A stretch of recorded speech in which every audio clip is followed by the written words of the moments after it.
Dear friends, welcome to yet another installment of Strategic Power. On Monday, after many discussions and failed attempts over the course of months, the United Nations Security Council finally approved a resolution calling for a ceasefire in Gaza. This occurred after the United States withdrew its veto and decided not to vote. With the war in Gaza nearing its 6th month, this resolution is the strongest demand for a ceasefire so far, showing how Israel is becoming increasingly diplomatically isolated. In this video, we are going to explain the context and exactly what this Security Council resolution addresses, the impact it could have on the relations between the United States and Israel. Before we begin, if you haven't already, consider subscribing and turning on notifications to follow our new videos.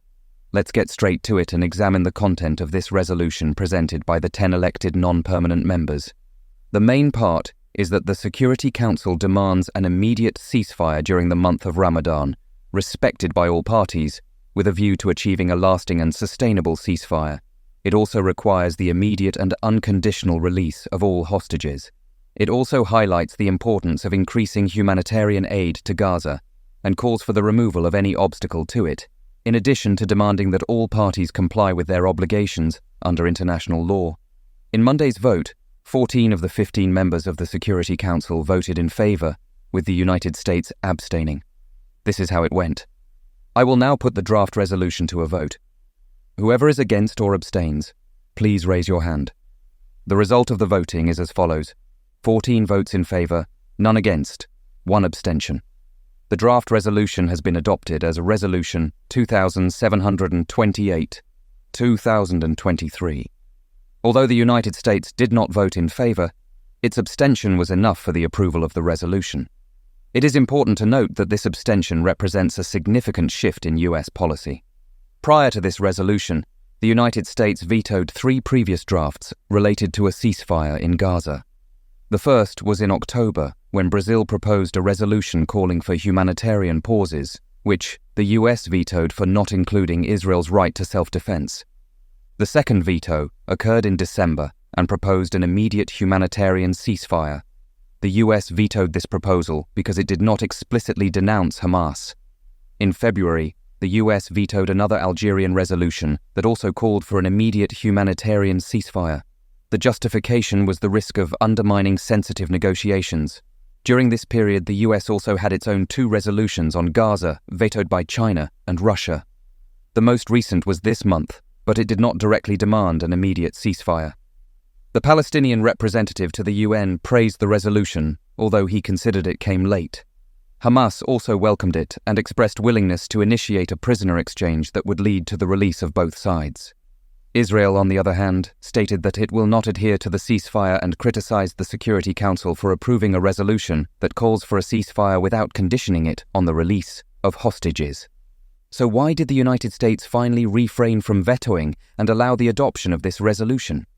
Well, this comes amid pressure from within President Biden's party and from allies abroad to curb Israel's military action in Gaza. This action has already caused the deaths of more than 32,000 Palestinians and injuries in nearly 75,000. The situation in Gaza was described by the International Committee of the Red Cross as desperate and an unbearable human tragedy, with an impending famine crisis and over 2 million people facing crisis or worse levels of food insecurity. The United States' efforts, both behind the scenes and publicly, to convince Israel to scale back its military offensive and allow more humanitarian aid into Gaza have been largely unsuccessful so far. Thus, faced with this scenario and the ongoing humanitarian catastrophe, it seems the US realized that continuing to veto ceasefire resolutions is not a sustainable position and that increased pressure on Israel to act is needed. The US Secretary of State, Antony Blinken, commented on the United States' decision to abstain from voting on the resolution, explaining that although they did not agree with all parts of the text, the adjustments made reflected the idea that a ceasefire should also include the release of hostages. He acknowledged the ongoing efforts by the governments of Egypt, Israel, Qatar, and the United States to negotiate the release of hostages during the ceasefire. However, he highlighted that due to the lack of certain provisions in the text, such as the explicit condemnation of Hamas, the United States could not support it. In practical terms, what does this resolution mean for the situation in Gaza? Well, UN Security Council resolutions are legally binding, but there is no effective enforcement mechanism.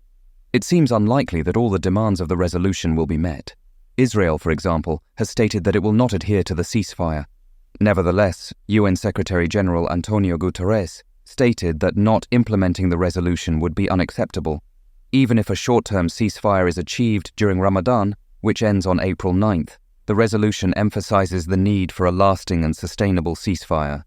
Although the adoption of the resolution is unlikely to change much about the situation on the ground in Gaza, it could have significant implications for the relationship between Israel and the United States. In response to the US abstention, Israeli Prime Minister Benjamin Netanyahu considered this a clear shift in the US position. He claimed the abstention would undermine Israeli war efforts and attempts to free hostages, even cancelling a planned visit by an Israeli delegation to the US in retaliation. For its part, the White House expressed disappointment and confusion at this decision. Biden and Netanyahu have had a tense working relationship, and this could be the biggest break between them since the onset of the conflict in Gaza.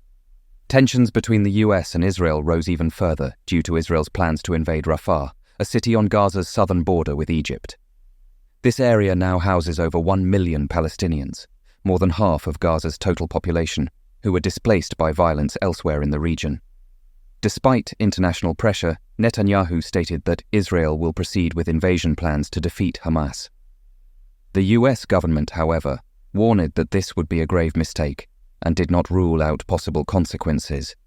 There are even calls within the Democratic Party to condition military aid to Israel based on its actions in Gaza and compliance with international law. However, we will have to wait and see how the US responds to these developments.